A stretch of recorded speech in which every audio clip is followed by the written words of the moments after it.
Good afternoon. Good afternoon, everyone, and happy Friday. I am Donna Speed. I'm Manager of Health and Wellness with the Dairy Alliance. And the Dairy Alliance is excited that you have chosen to spend an hour of your valuable time attending our live virtual webinar.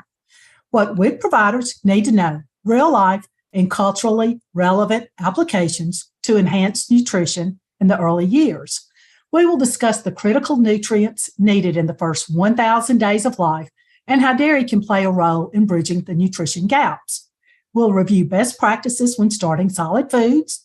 We'll examine real-life applications to help WIC parents enhance nutrition in the early years without sacrificing culture. We're excited today to have participants from over 20 states. Now, everyone will be muted for this webinar, but we invite you to ask questions and share your experiences during the webinar. If you have a question, please put that in the Q&A box and we'll answer as many as we can at the end of the presentation. But during the presentation, Marina's going to be asking for your input, so we ask that you share your experiences in the chat box. Without further ado, I'm going to introduce you to our speaker, Marina Shapiro. She's awesome, let me tell you. She's a registered dietitian with more than 13 years of experience helping families raise positive eaters. She's a nationally recognized bilingual nutrition and diabetes expert, media spokesperson, and author specializing in pediatric and family nutrition.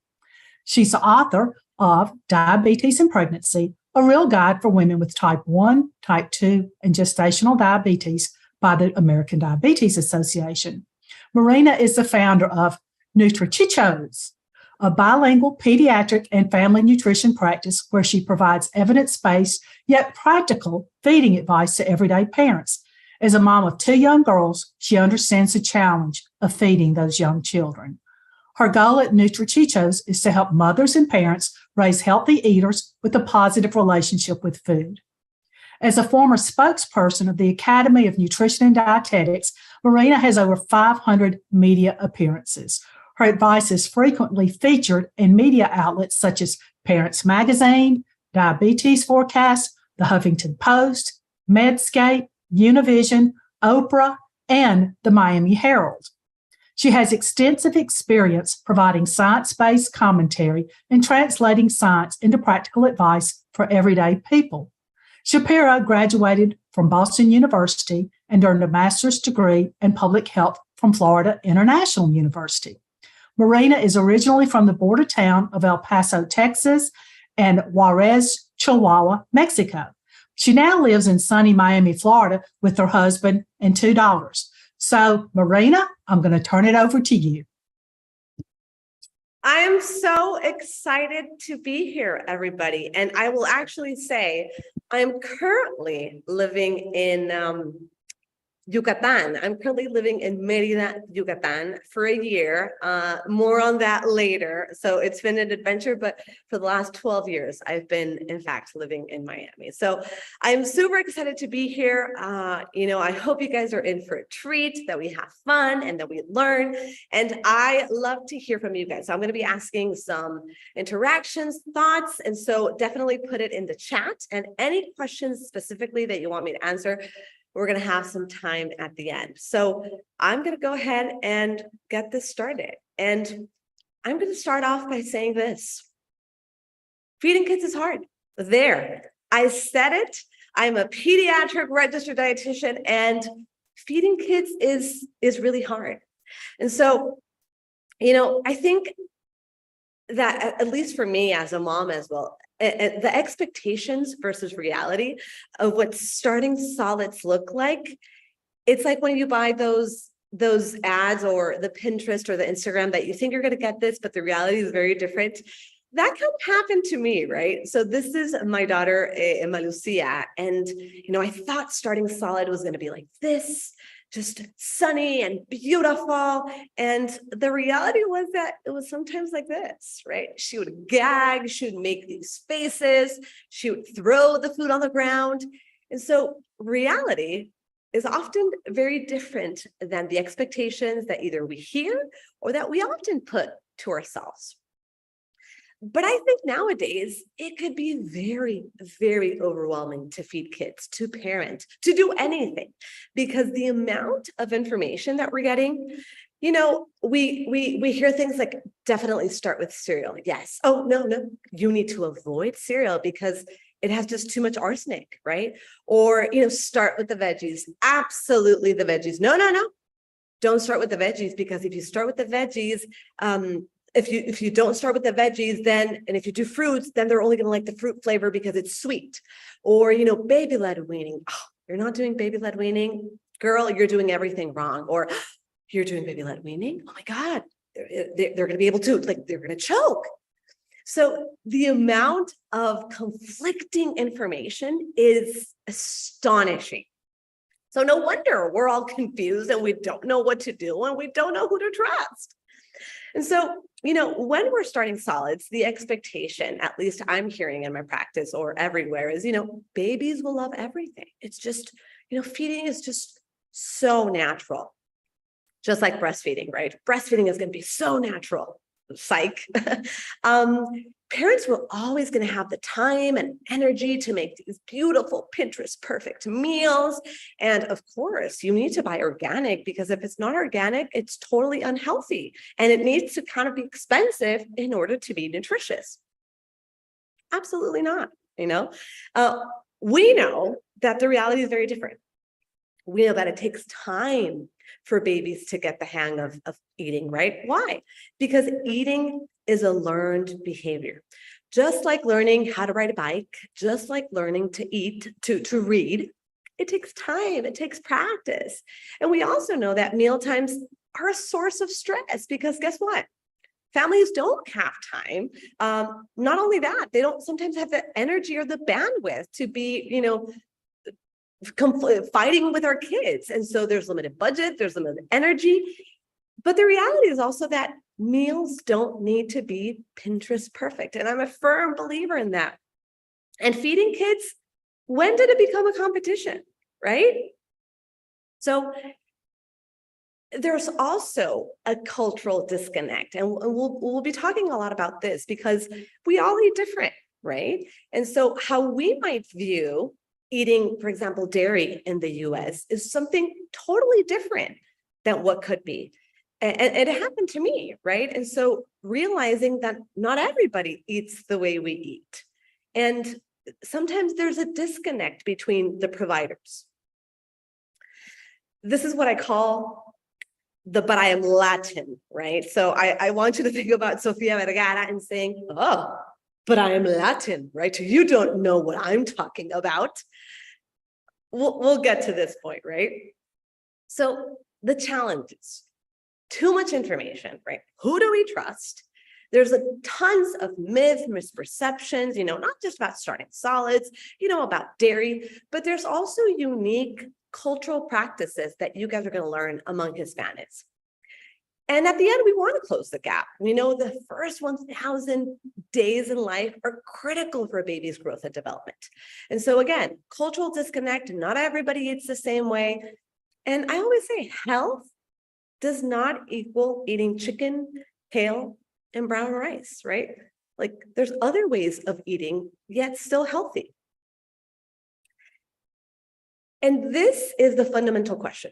I think deep down, all of our clients, if you work with parents, kids, or families, they're asking themselves this question: am I a good parent?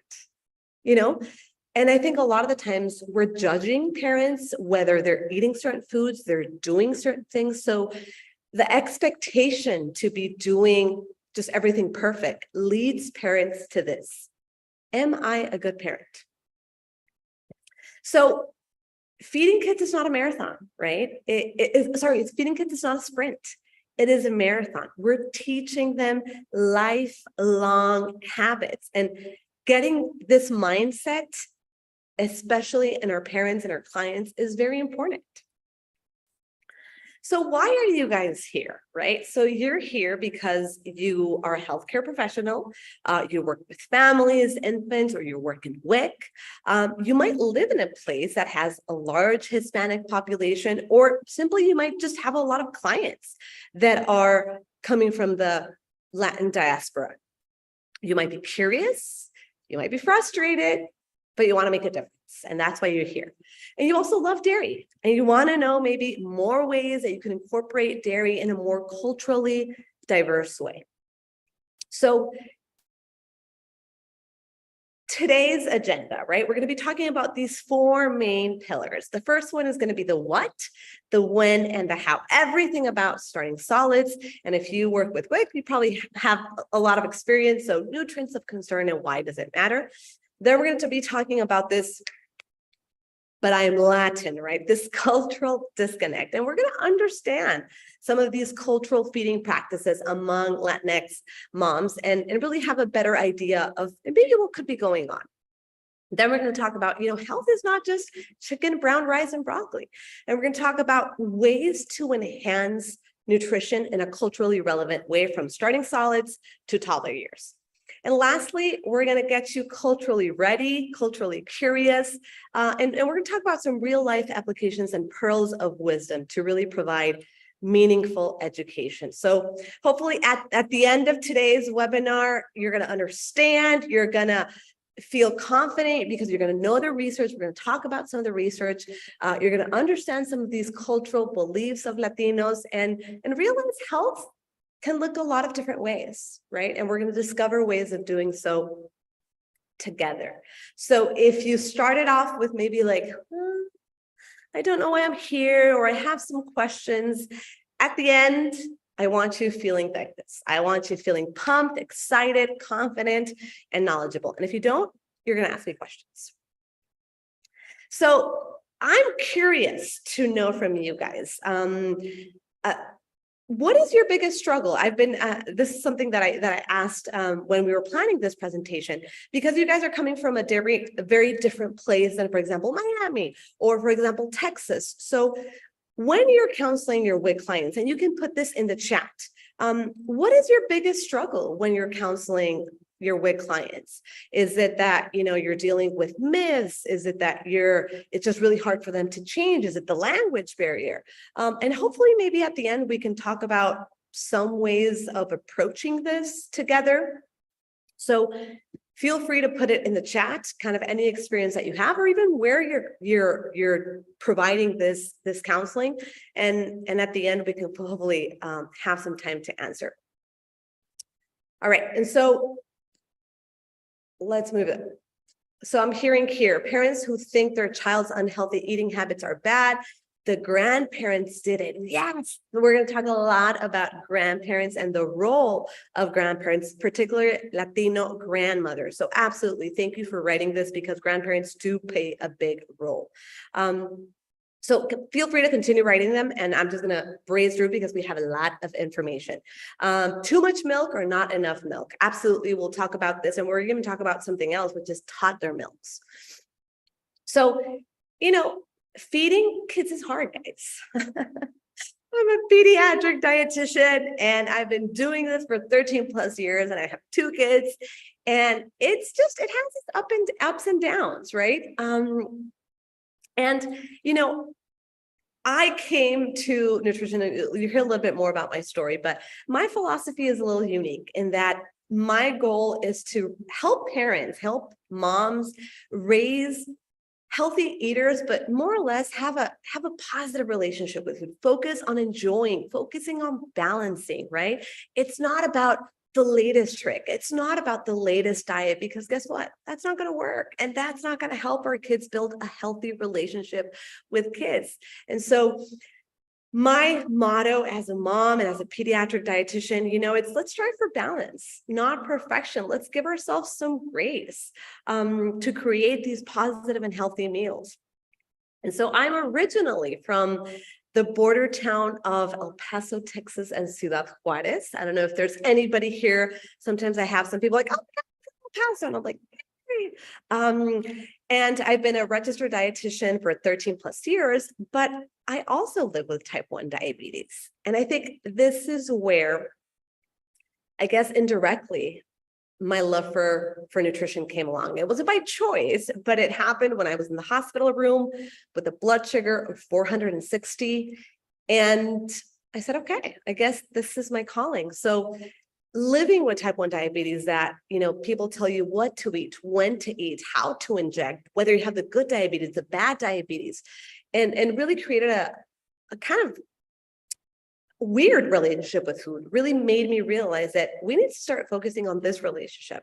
So the fact that I could help others, and I wrote a book because I was also pregnant with 2, and I said, oh my God, this is really, really challenging. I wanna help others, because if it's challenging for me. So I wrote a book, and it's my 3rd baby, about diabetes and pregnancy. So let's start talking about the when, the what, the how, the first 1,000 days of life. And so this is my 2nd daughter. And of course, we're eating a lamb chop, right? Why not? Now she's 5. And if you would have been here a few minutes ago, she was having one of those lovely tantrum days. So why does this 1,000 days matter, guys? So the time from birth until the child's 2nd birthday is critically important period for proper growth and development. So we know this from the recent dietary guidelines that these 2 years of life are really, really unique. Why? Because we know that even from the womb, right, the maternal, the prenatal nutrition is already affecting their growth, their neurodevelopment. So we're starting off, we're paving the road. And I love saying this fact to other parents, because for me, it was really kind of eye-opening. An infant's brain doubles by a year, and it reaches around 80% of growth by age 2. So by the time they're 2 years old, so by the time your toddler reaches 2, 80% of this beauty has already been developed. So do we want smart babies? Do we want healthy babies? This is the time to do it. So this is why prioritizing key nutrients really, really going to be important, in those key nutrients, which we're going to be discussing. So let's talk about some of these critical nutrients, right? So, and this is talking more so in the baby's brain development. So we have the protein, right? We have the zinc, the iron. The iron triples almost by 6 months of age, when the breastfeeding stores are kind of dropping down. Iodine, that's been so amazing. It's like the new folate. And there hasn't been a lot of emphasis. Choline, right? Now all prenatals have choline. 3 years ago, they didn't. Vitamin D, thank you, D drops, right? The vitamin B12, the fats, right? We want healthy fats. The DHA also including the prenatal vitamins. And the folate, right? So these are the key ones that we want to really be mindful of. And I like this graph. So basically, this is telling you the impact of that nutrient and what it's been doing. And if we're not getting, what we need, what are the implications, right? So we know the protein, we know that the iron, right, could affect IQ, the recognition, the memory, the verbal IQ, in iodine. So I have this not because, we want to scare parents, by no means, but I think for me, it helped me realize, this really matters. We're talking about potential nutrition deficiencies, and we might not be aware of. So I put this for your reference because I also really, really liked it. And this is where dairy food for me comes along. And it's that pediatric nutrition in me that I love it, because it offers 7 of the 14 nutrients important for the cognitive development. So we have the building blocks for the brain. We have the protein, we have the zinc, we have the selenium, the iodine, right? It has so much iodine that I really didn't know. Choline, the B12, the vitamin A. And not just that, but it's 20 cents per serving. So when we're talking about the nutrition profile and the affordability, it's really hard to beat this. And so 13 essential nutrients, brain supporting, it's practical, it's versatile. And we're going to talk a little bit more about this, but for me, it's about also cost. It's about also affordability, that especially working with our population, we need to be mindful. And nowadays, everybody, I want to save money.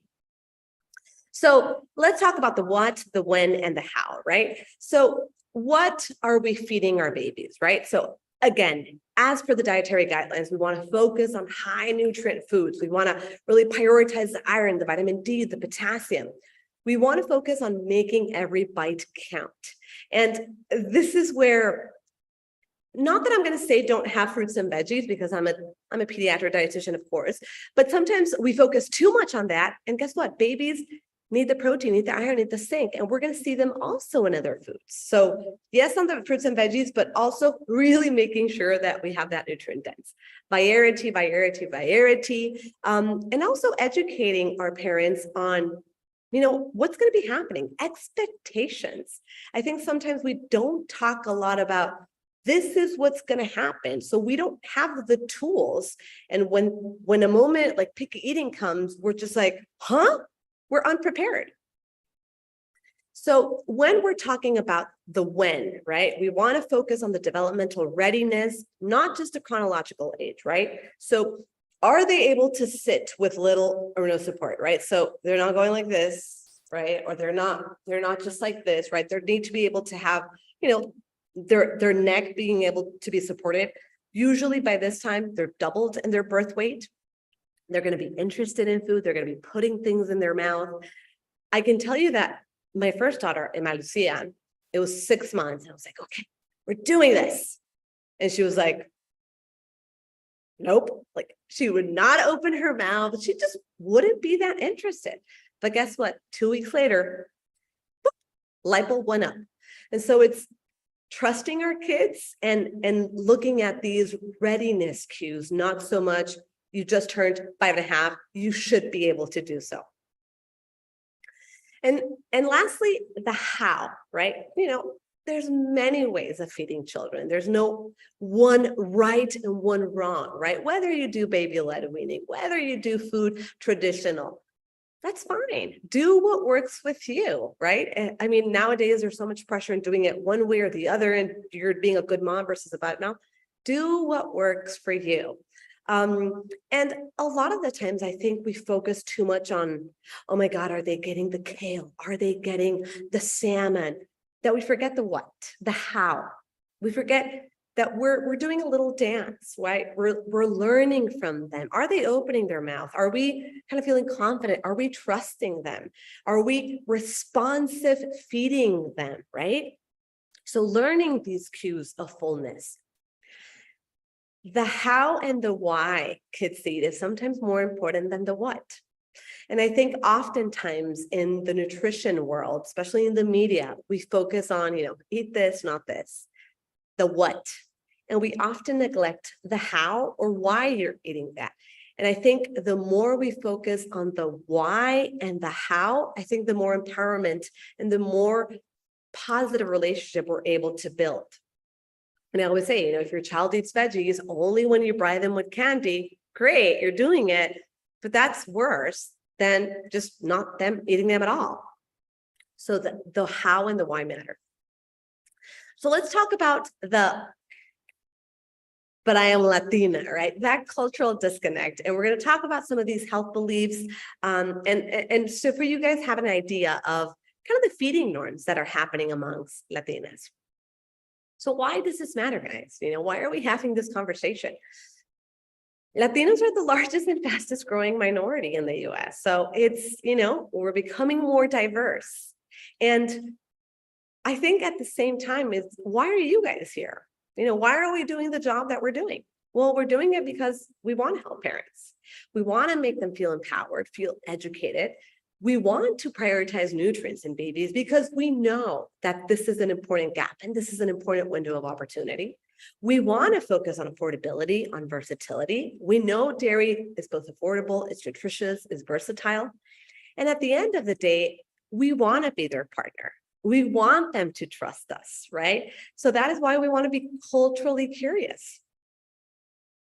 So another curious question for you guys. I want to know, how did you guys grow up eating dairy, right? Or dairy products in your house? And I've asked this question in the past, and I love hearing kind of when I say this question, when I say dairy, what's the first thing that comes to mind? So let me know in the comments, and maybe even where you grew up or where you're from. And I'll be sharing some of my personal favorites in a little while. So one of the things that we do know is that dairy can look very different based on each cultural. Yes, milk with meals and ice cream. Oh my God. Who can forget the ice cream? I mean, ice cream's like on the top of the list. Thank you for this. So, I'm talking from my experience that I'm Mexican from the border town. I'm married, a Venezuelan, and I live in Miami. So that's my experience. And I can tell you arepas with cheese are huge. We have avenas or like oatmeals. It's also similar, like almost like a grit, but it's sometimes made with corn. Quesadillas, of course, and we have flans. Here we have cereal and milk that you guys grew up with always, ice cream, cheese, and crackers, whole milk at home and school. Interesting. So school, definitely seeing milk. I love it. And so I can tell you that this is little Marina. These were some of the foods that I grew up with. So I grew up with queso fundido. I don't know if you guys know this, but it's like, a melted cheese, and you can put all sorts of toppings on top. You have like a corn tortilla, and you do like little taquitos. Definitely quesadillas. I had cereal and oatmeal. I have a lot of smoothies, definitely a big smoothie. Arroz con leche, some of the desserts, or flan. Sandra, here we have yogurt with fruits. Interesting. I love it. Yogurt with fruits. I love it. And so it's important to understand that how parents feed their kids is intertwined with multiple things, right? It has to do with their social economic. It has to do with their cultural norms, with the family influence, with the health beliefs, with the access. And we're going to talk about these a little bit more and understand some of these cultural feeding practices that we have seen among Latinx mothers. And so we're going to talk a few of them. The first one is the chunky baby, right? El niño gordito, the healthy baby. Next, we're going to talk about some of the early solid introduction and what we've seen or what the literature says. The idea that food is love among Hispanics. I can't deny it, it's love. Lactose intolerant, maybe some of the beliefs that Latinos have there. The importance of family and family advice and grandmother. Somebody said here something about grandmother. So yes, feeding to soothe, and this kind of permissive feeding. And lastly, the use of toddler milks. So let's take a deep dive. So the first one, it's, the chunky baby, right? It happened to me. My kids have never been chunky. Trust me, I tried, guys. I tried, because all my mother-in-law kept on saying was, she's too skinny. Está muy flaca. She's too skinny. I was like, I don't know what else to do. I can't tell her to breastfeed more. So chunky baby is often regarded as a healthy baby, right? We also know that there are higher rates of overweight or larger kids in the Hispanic population. And interesting, research indicates that Latina moms often incorrectly perceive their children to be at an appropriate weight when they're actually at a higher weight, right? So similarly, this study by Vargas found that 36% of primarily Latino overweight kids participating in WIC didn't recognize their excess weight. And so weight for many cultures varies. And we also know that weight is multifactorial, right? It could be access to food, it could be income, it could be health belief. And definitely, I mean, similar to other cultures, having curvas, having that excess body weight is seen as, something that's healthy, something that could be even beautiful or attractive. So being gordito, could be healthy baby, and mom's perception of weight affects their feeding practices. And we also know that acculturation, so for example, Mexicans living in the US are more likely to gain weight because of the westernized diet. It's been somewhat inconsistent, but also acculturation could affect body weight. So when we're talking about starting solids, Latinos tend to start solid introduction earlier. The research is mixed. I can tell you from my experience. I don't know if you have had similar reactions, but I've definitely seen that, it's the baby is still, lying down like this. They're not able to sit fully uptight. And then we're already like feeding, like, you gotta eat, or definitely they're putting the cereal. So in my experience, this is something that I have seen. I'm curious to see if that's something that you're seeing in your clients. But we also know that breastfeeding appears to protect against early introduction. So the longer the breastfeed, the less likely they're going to be introducing earlier. And Latinos tend to mix formula earlier compared with, other whites or even, I think, African Americans. So maybe, this could be a protective factor. And we also know that there's greater rates of early introduction among households where there is only one parent, right? So interesting kind of things that we're seeing with starting solids. And I pointed out this quote from this research of introduction of solid food, because it just tells us, it reinforces that prior studies suggest that the timing of introduction to solids is associated with family factors, including maternal ethnicity, cultural beliefs, education, breastfeeding status, and the participation of WIC, and also whether a provider had that discussion. So it's multifactorial, when are they going to be introducing solids? And, as a Latina dietitian, yes, food, I don't know if you've seen Ted Lasso, but food is life for Hispanics. I can definitely tell you that food is a form of love. It's a way of expressing how we feel. And so this feeding to soothe is very apparent. And there was this focus group done in 2020 amongst Latinx moms, and that they identified this theme of feeding to soothe. And feeding kids was in response to crying or in an effort to prevent it, right? And it was difficult to break this pattern and just say, you know what, just let them cry, because it was something emotional.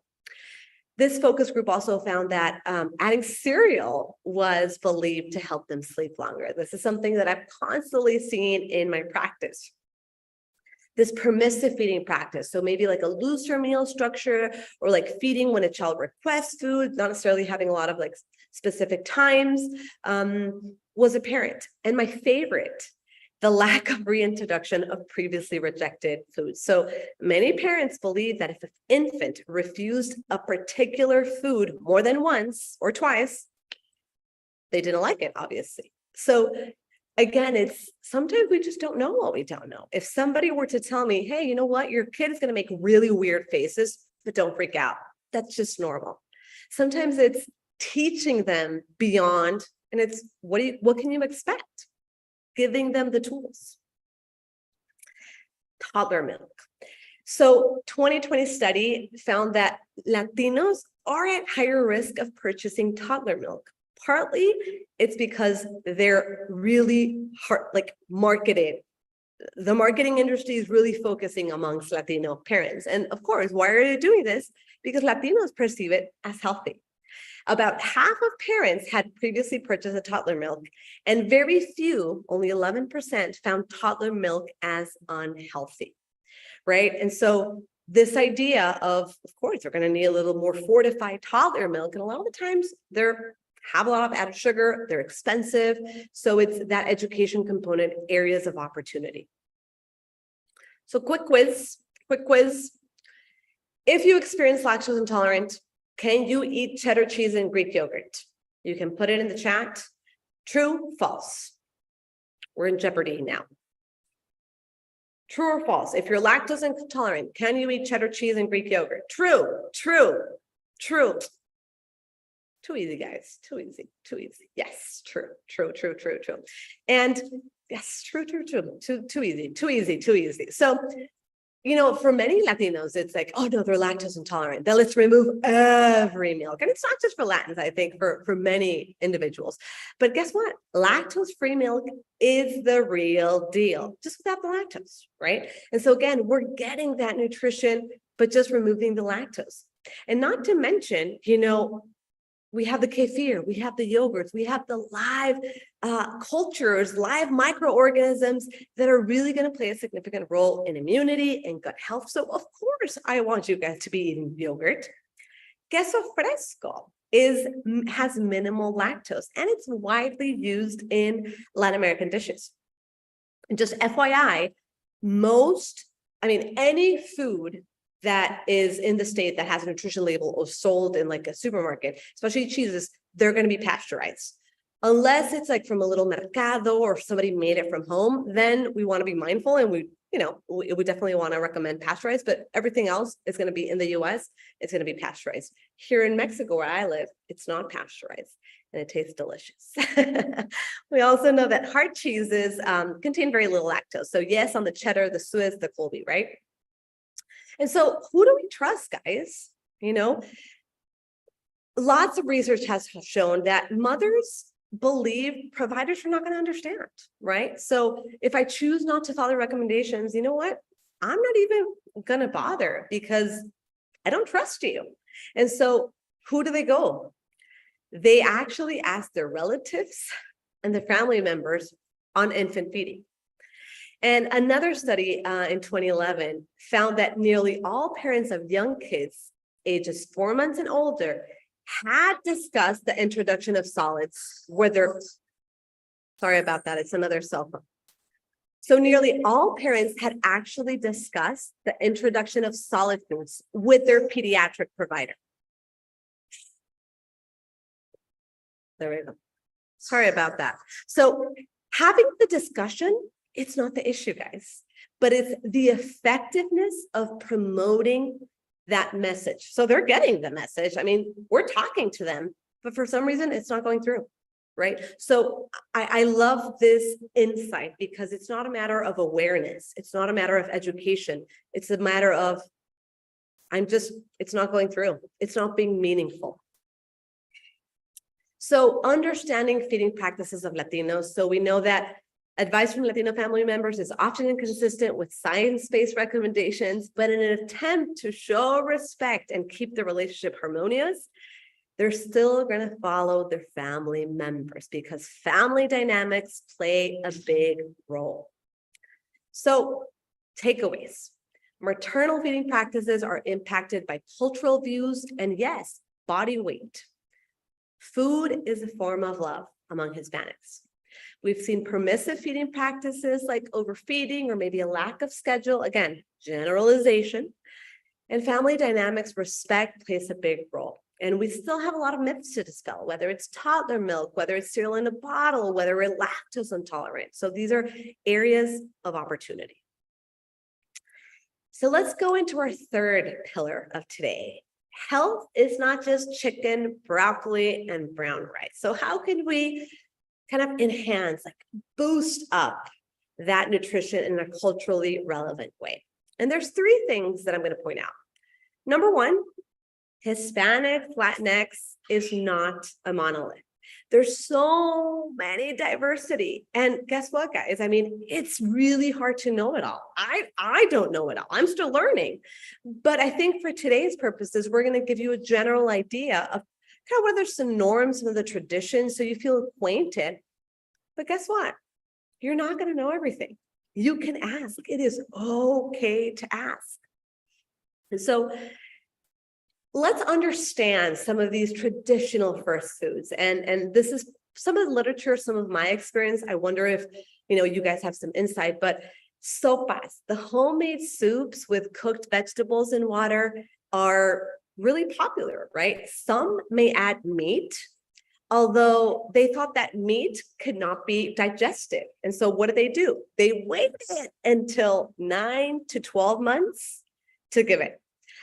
Starchy vegetables like the malanga, like the boniato, like the yuca, very important. Similar to the sopas, we have the bean broth, right? They didn't add the beans or the lentils. They waited until 9 to 12 months because it was hard to digest. I've seen a lot of my practice the food order, right? So we start with the veggies first, then we talk about fruits, because if you start with the fruits, they're only going to like the sweets. So the food order has been a big one in me. And we prefer, or at least the clients in the study, preferred homemade versus commercial or even WIC provided. So talk about food waste, right? because they don't trust what's being in the bottle, what's being in the jar. I don't trust this. So how can we increase trust? So beyond the nachos and the quesadilla, so some of the traditional dishes, right? Again, it's really hard to pin out because I'm talking from my experience, which is Mexican, Venezuela, Miami, now in Yucatan, but there's so many different. But I can tell you that cheese is used in a lot of Latin cultures, and there's so many varieties. So milk, it's used less as a standalone, but it's used a lot in dishes. And that's why I was asking you guys kind of what's your relationship with dairy? How do you interact with them? So for many Latin dishes, it's a lot about the dish itself and maybe not the milk. Yogurt, right? Yogurt is huge, whether it's in liquid form, whether it's in a smoothie. Some of you guys said a smoothie with fruit and a little bit of granola. And I haven't seen much on milk alternatives.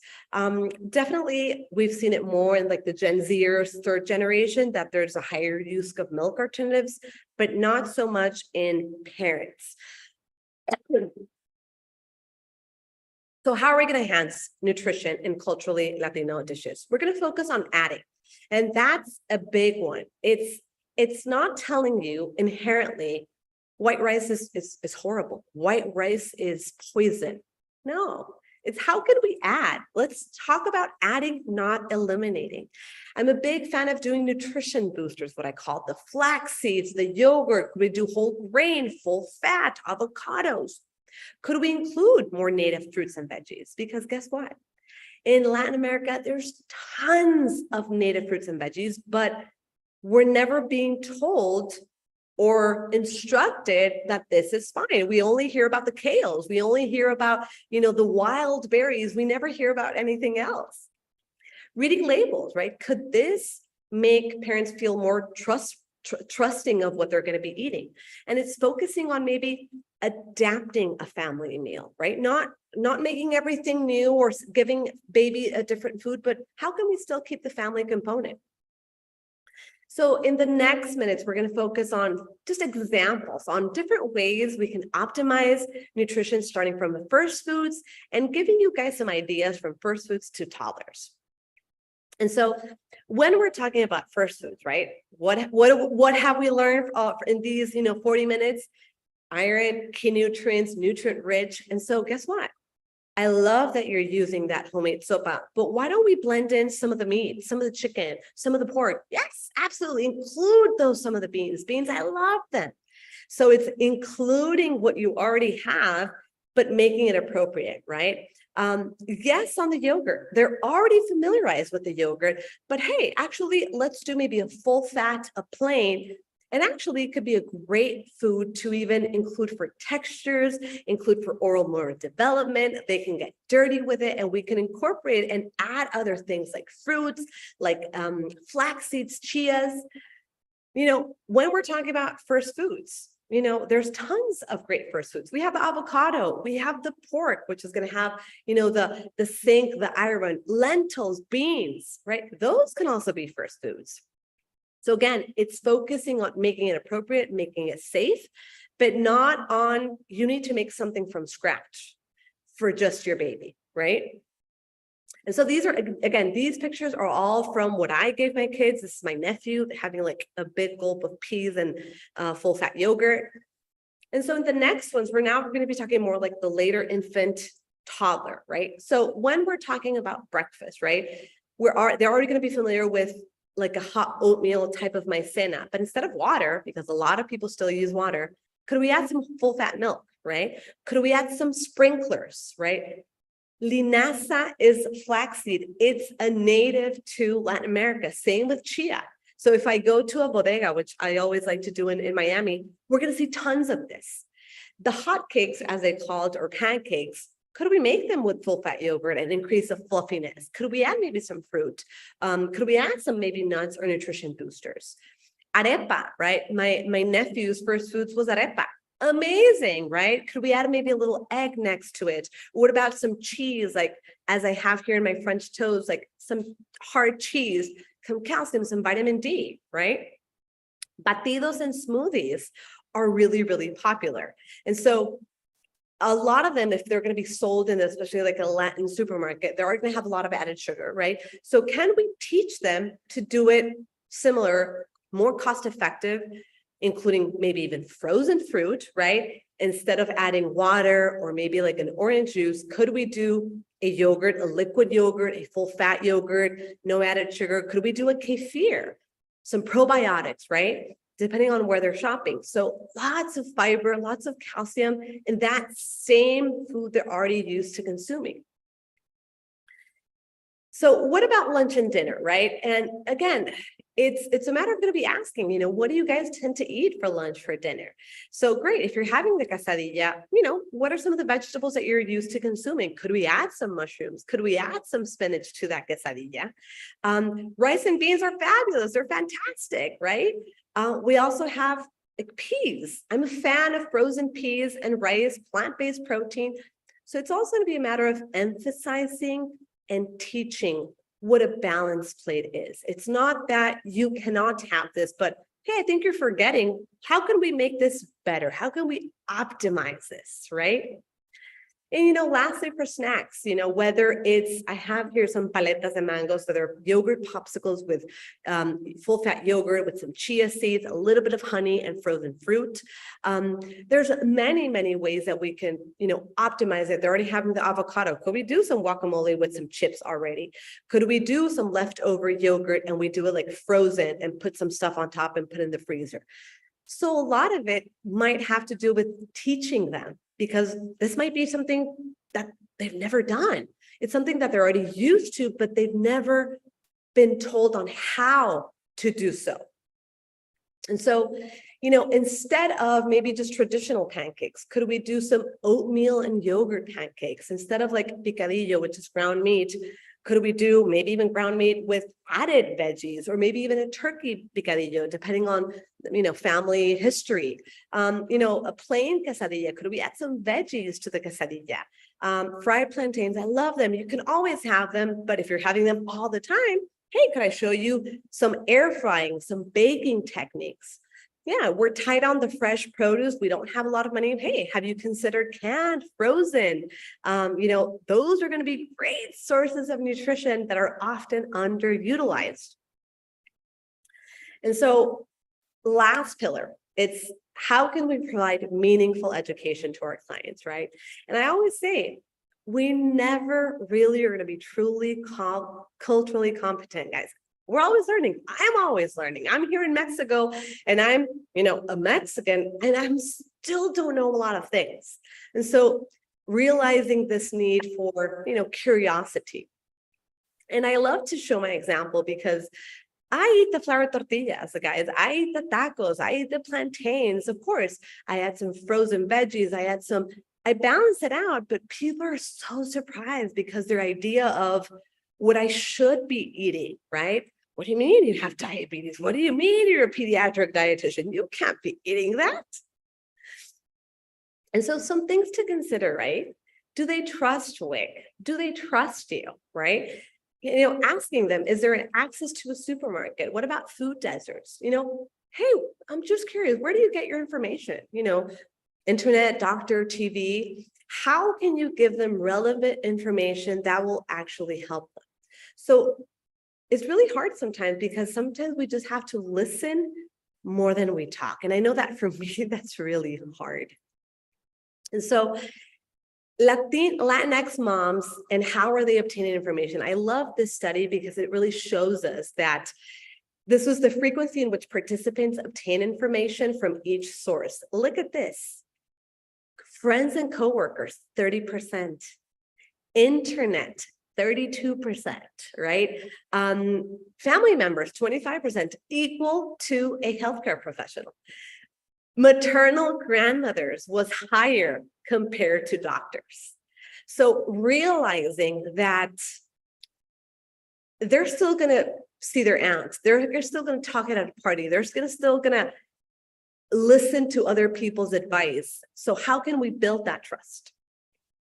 So the maternal grandmother is very important in the first year of life. We know that afterwards in preschool, health information is more obtained through the health professional. So I don't know why, but the first year of life, I guess because we're sleep deprived, we're scared. If we're first-time moms, we're like, I don't know what to do, mom, like help me. Maybe it would depend a lot more on our grandmas or on our moms, but maybe later on we're like, oh. And Latinas typically obtain their information through interpersonal communication, TV, and magazines. And this is the part that I love the most. Latinos have reported a high trust of information from healthcare professionals and mixed findings of information from family and friends. So it's not that they don't trust you, like they know that their information might be correct, but they're still struggling because I live with my mom, I live with my suegra, with my mother-in-law, like how am I going to make this work? And so it just things and pearls of wisdom to think about, right? So instead of thinking that all Latin foods and Hispanic are the same, asking them, hey, what region are you from? What typical foods did you grow up with? What do you miss? Be curious. It's okay not to know. Instead of assuming tortillas and white rice are unhealthy, right? Let's think of ways, how can we add nutrition? Could we add some fruits and veggies? Could we add some nutrient boosters there? Instead of telling them to eat broccoli and kill and chicken, could we include your native fruits and veggies, right? Again, it goes beyond the broccoli and the rice. Assuming that they're going to know if you just tell them, no, just do this. Maybe giving them the tools, showing them how to do it, involving the family, right? Could we ask grandma to come? Hey, bring grandma along, because we know that plays a big, big role. And so realizing health can look so many ways, and our goal is not to modify, but rather to add nutrition. And so infant feeding is so complex. It's influenced by multiple factors, family, society, healthcare. And, we're here because we want to help them. So in summary, what, when, and how? First 1,000 years of life are really, really important. We want to focus on nutrients dense. Cultural disconnect, right? Understanding these health beliefs, these practices is critical for us in the information we give. Realizing health, it's not just chicken and brown rice, right? We don't need to sacrifice culture. It's about educating and enhancing and being culturally curious, right? It's listening and learning. So our job as providers is to help parents navigate these stages, make them feel confident. It's closing these gaps. It's providing these evidence-based, recommendations, and to resolve some of the myths. Hey, what do you think about this? Making it work for them. So with that said, I hope that you're feeling just as she is, that you're ready, that you're informed, and I'm here to answer any questions, open the discussion, and answer any doubts that we have. I think there was a few questions here, so hopefully we'll have time. Thank you so much, Marina. It's been such an informative presentation. I feel like I should just say, yay! I hope that everyone has discovered at least 3 ways to help you better identify and educate clients from other cultures. Now, we do have a question in our box. It comes from Josie in Mississippi. How does pregnant mom eating habits affect the acceptance of solid foods for small children?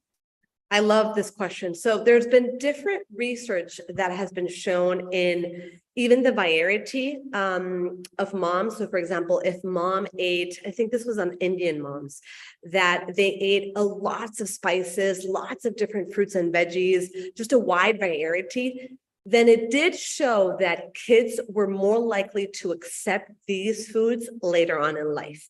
So an interesting connection in utero. Again, this is maybe spices. I can't say full certainty that there is, but it's not just that in utero, but I think just naturally, if you have certain accepted foods and inclinations, I think it's normal for you to pass them on. And so I think it's more of also a behavioral thing that I hate fish. It's going to be really hard for you to give fish to your toddler if that's something that's not native to you or you just don't like it. I like the way you said that, because when I do hear parents saying, I hate this, but then they try to feed it to their child, It does make it hard. Yeah. Before I tell you how you're going to receive your resources and your education certificate, I'd like to ask that everyone complete a short survey that we have. You'll be able to scan it with your phone. So the survey page should show up.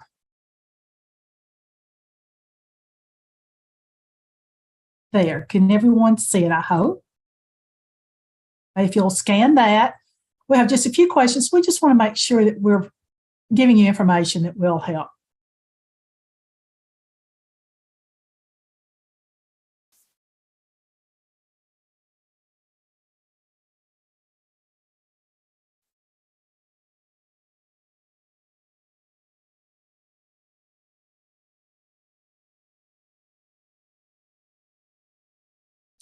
And for those interested, we have resources to support education around this topic and lactose intolerance that are going to be available upon request. You can ask your Dairy Alliance representative.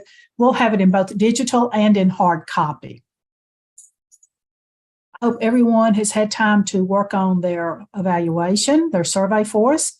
Thank you, Marina, and thank you all for being with us today. We hope to provide similar educational opportunities in the future, and we're always open to feedback and ideas. That's why we offer this from ideas from other people. Please don't hesitate to reach out to us. Your education certificate will be sent to the email you registered with, and a recording of this webinar will be made available on our website at thedairyalliance.com. thedairyalliance.com for those who missed it. We'll have a certificate for that as well. Please reach out to your Dairy Alliance representative if we can be of any assistance. Thank you. I hope everyone has a great rest of the day and have a wonderful weekend. Thank you, Marina, for all you've shared with us today. Thank you, guys. It's been a pleasure. Absolutely. Goodbye.